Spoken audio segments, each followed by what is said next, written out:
Living Local Carolina with Katie Turner. Local trends, shopping, dining, and more. This is Living Local Carolina. All right, guys, we have quite a treat today. I'm at R&R Dance Studio, and I'm joined by Ro. How are you doing? I'm great. How are you? I'm so excited. We're going to be doing some Latin dance today. What are we trying? We're going to do bachata. All right, here it is, folks. Okay, so what we're going to learn today is that we are actually going to learn bachata. So I'm going to teach you how to dance this lovely dance called bachata. It's very user-friendly because of the fact that it is more on the slow side. Salsa is very fast, and so you do a lot of footwork whenever you're doing salsa, right? So we've grown, and this area really loves bachata because it's very user-friendly in the beginning. You can kind of grow it up and level it up to be almost as difficult as you want it to be. Love that, like just Shag. Yes, just like Shag. But just like in the beginning, it's just so easy, and it'll be very, very easy going, so you don't have to stress out. Okay, we're easing in the Yes, cable. yes, absolutely. So here's how we're gonna do this. So it is going to be a 3 steps and tap, okay? We're doing a partner dance, okay? This is something that they did in the Dominican Republic. That's where it comes from, okay? So it's more of like, when you hear traditional bachata, it's going to be a little bit more islandy and stuff like that, and fast and everything else, okay? But what we're going to do is that they've remixed a lot of these different songs and everything, so you have now English versions of bachata music, which is a lot of fun, okay? So the step is going to go, you're going to mirror me, yeah? We're going to go 3 steps and a tap this way, 3 steps and a tap this way. Ready? Okay. And go. 1, 2, 3, and tap. Back 5, 6, 7, and tap. And a 1, 2, 3, and tap, and 5, 6, 7, and tap. That's it. Oh, that's it? That's it. Nice and easy, right? Okay. So now we can relax.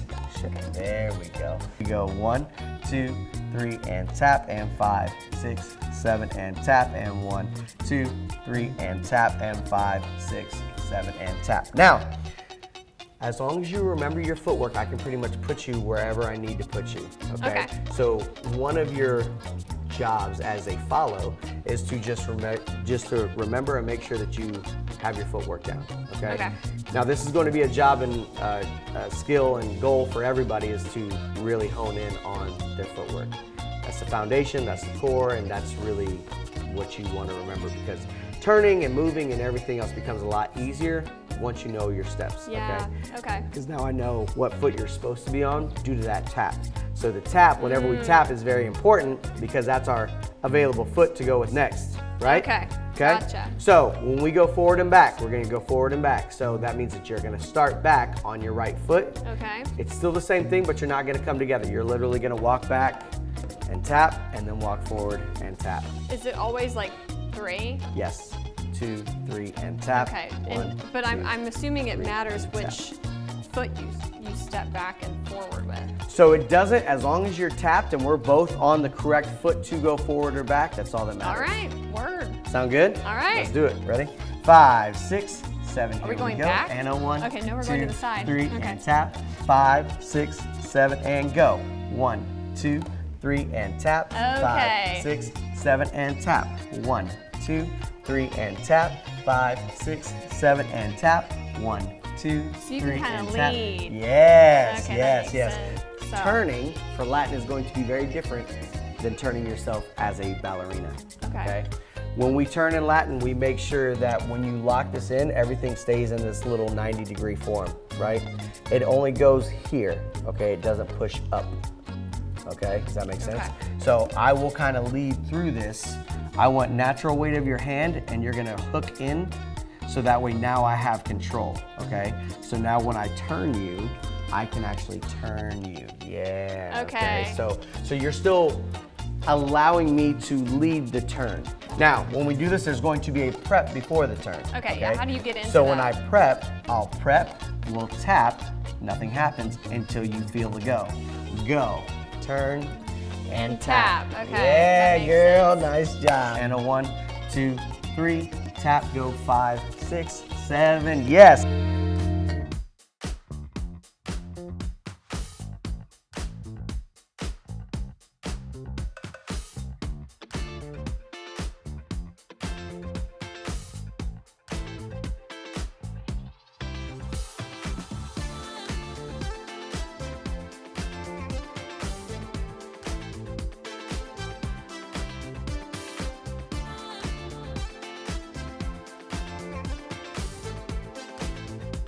We'll be back right after this break with more Living Local Carolina.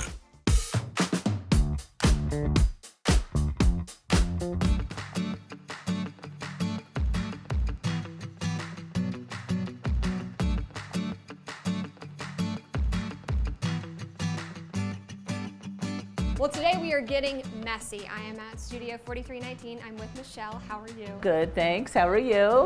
I'm doing a lot better now that I'm here, if I'm being honest. Great. Well, you know. We have had so much fun this afternoon. We have been creating and getting messy, and this is what you do every day. Every day, all day. All the time. It is my favorite thing ever. Tell me about your job and what you do. Well, we have, it's an art studio, art playground. We have classes from 18 months all the way up to adult classes, 18 months to 101. We teach Mommy and Me classes. All of our classes are process-based art, so that means that we're not focused on the end result. We're about the process. So even with the kids, they get really stuck on that. It has to be perfect. But when you take that pressure off and say we're just focusing on the process, it takes away that perfectionist feeling and that, you know, it's okay if it doesn't look amazing at the end because everything that happened in the process was so much better. That's the art. Yes. Frame Your Beach. So this is a resin, and we used a variety of supplies. We have shells, this is some kind of jewelry string, and then epoxy resin is something that you would normally see that people are doing in molds. They go on the tumbler cups now. These things are epoxy resin. So now that will be permanently frozen in that position on your frame from the resin, because tomorrow it'll be hard as a rock. And the mermaid cannot swim. And the mermaid will be right there forever. And then you also made this beautiful coaster with some glitter and your name, and Miguel made this beautiful bowl that he's going to get to put up. And here's some other things that are the more traditional uses for resin in the arting and crafting world, but this is just kind of a next level, really more what I love because it's combining the art with the resin. This was therapeutic for me, Very if much, I'm being absolutely. honest. Yeah, definitely. I feel like you probably come across that quite a bit with people Absolutely. who come take classes here. Oh yeah, it is very therapeutic. Where can people find out more information about your classes? My website is studio4319.com. We're also on Facebook and Instagram, and my number is 843-400-3045. We have it all. It's really amazing. Welcome to Burgess Community Garden. This is a new concept for us that we just started last year. We have this beautiful land, 5 acres, and we happen to have an opportunity to indeed grow and develop and decide what it is we're going to do on this land. One of the things I've done for a long time is I've done outreach. And so not only am I part of the Unity Burgess community, but the outreach community also, is that I was listening to a program by the Boys and Girls Club of the Southern East region, and one of the organizations, I think in Alabama, indicated that they had a food bank and a community garden.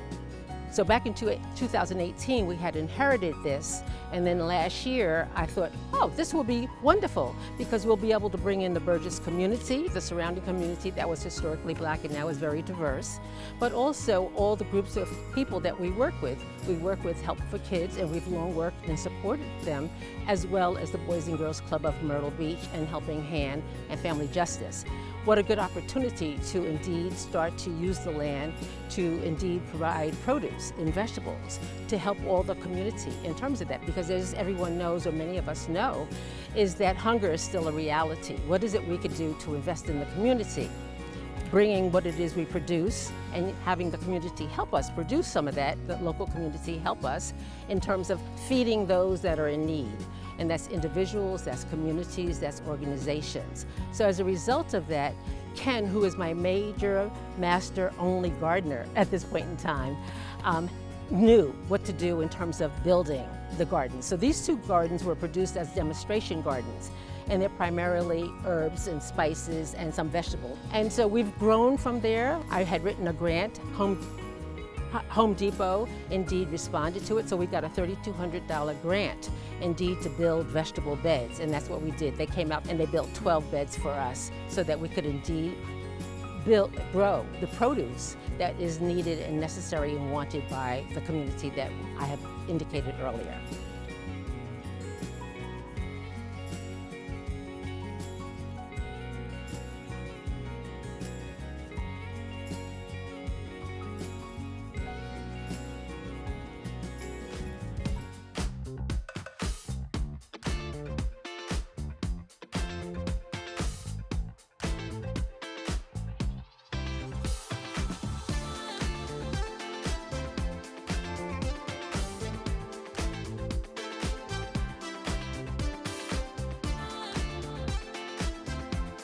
We'll be back right after this break with more Living Local Carolina. This segment was sponsored by the Myrtle Beach Classic. Well, it really doesn't get much better than this. Today I am joined by Darren and we're talking about the Myrtle Beach Classic. Aren't we so lucky with this weather right now? We are. It's gorgeous out here, blue skies and the Atlantic Ocean behind us. Let's do the full rundown. You got this big old golf tournament coming up. This is a pretty historic event for Myrtle Beach. It is. It's the first major professional golf tournament on the Grand Strand since the 90s. So the PGA Tour doesn't host a lot of events. There's only 36 of these on the PGA Tour regular season schedule all year long. So to have one right here in Myrtle Beach in our backyard is really, really cool. This is a big deal. It is. Yeah, we're excited. We're going to have 120 PGA Tour professionals in town, along with their families. I mean, we hope that a lot of the players bring their families to this setting, stay at the hotels, eat at the restaurants, and just have a good time here in Myrtle Beach. So it's going to be a 4-day event. Can you kind of break down what that's going to look like for people? The tournament week is May 6th through the 12th of next year. We'll kick off the week with what we call a Monday Pro-Am. So if you're a golfer and you want to come out and play with the pros, you can do that. You can buy a team in our Monday Pro-Am. Tuesday we'll have some activities. We'll have a junior clinic. So a lot of the junior golfers from the area will come and interact with some of the PGA Tour professionals that day. Wednesday we have another Pro-Am. We call it the Wednesday Pro-Am. You can also buy teams in the Wednesday Pro-Am. There's a Tuesday night party prior to that right here on the lawn right behind us. And at the party you actually get to choose which PGA Tour player you play with that next day out here at the Dunes Golf and Beach Club. So, and then Thursday we start with the first tournament round. So we'll have, like I said, 120 players that'll be here all week. Thursday is our first round, Friday is our second round. After the second round we'll have a cut to about the top 65 in ties. And then half the field will make the weekend, and they'll play on Saturday and Sunday. So there's also going to be a charity aspect of this too. You guys want to make sure you're giving back. There is, yeah. The PGA Tour as a whole is a very philanthropic organization. Since they started running events across the country in really the late 1960s, they've given back $3.64 billion to local charities in the markets where they have hosted events. It'll be no different here in Myrtle Beach. So.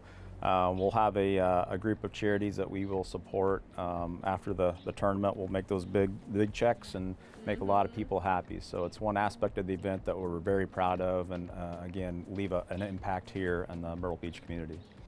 I can imagine there's a lot of planning going into this event, huh? There is, yeah, especially with a first year event. There's lots of, a foundation to set basically. So trying to find a host hotel, working with a lot of the vendors. We're trying to use as many local vendors as we can, of course, whether that's a bus shuttle company or a restroom company or a catering company.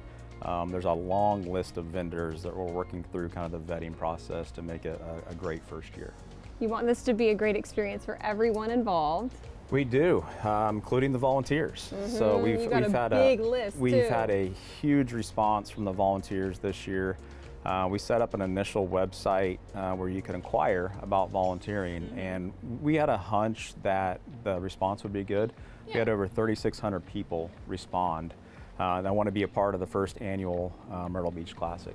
And I can see why, especially after driving out here. I mean, what a perfect backdrop. Talk to me about this facility a little bit. Yeah, it was built, the golf course opened in 1948. This beautiful clubhouse came soon after that. But yeah, it's a beautiful golf course. They've done a few renovations to it on some tee boxes. They've expanded the practice putting green. Just really kind of cleaned up the golf course. Not that it needed it, but to host a PGA Tour event, they wanted to really just shine for year one. So it's just a great golf course with this view. You just can't beat the location and the setting.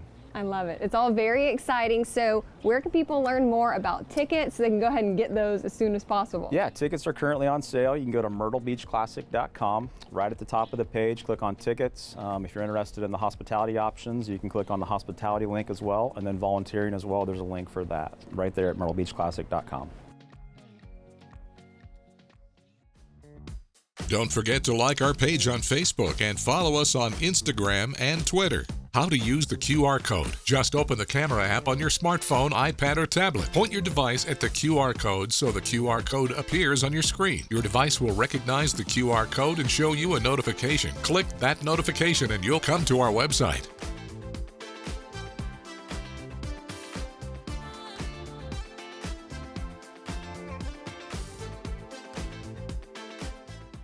Living Local Carolina, weekday mornings at 9:30 on WBTW News 13.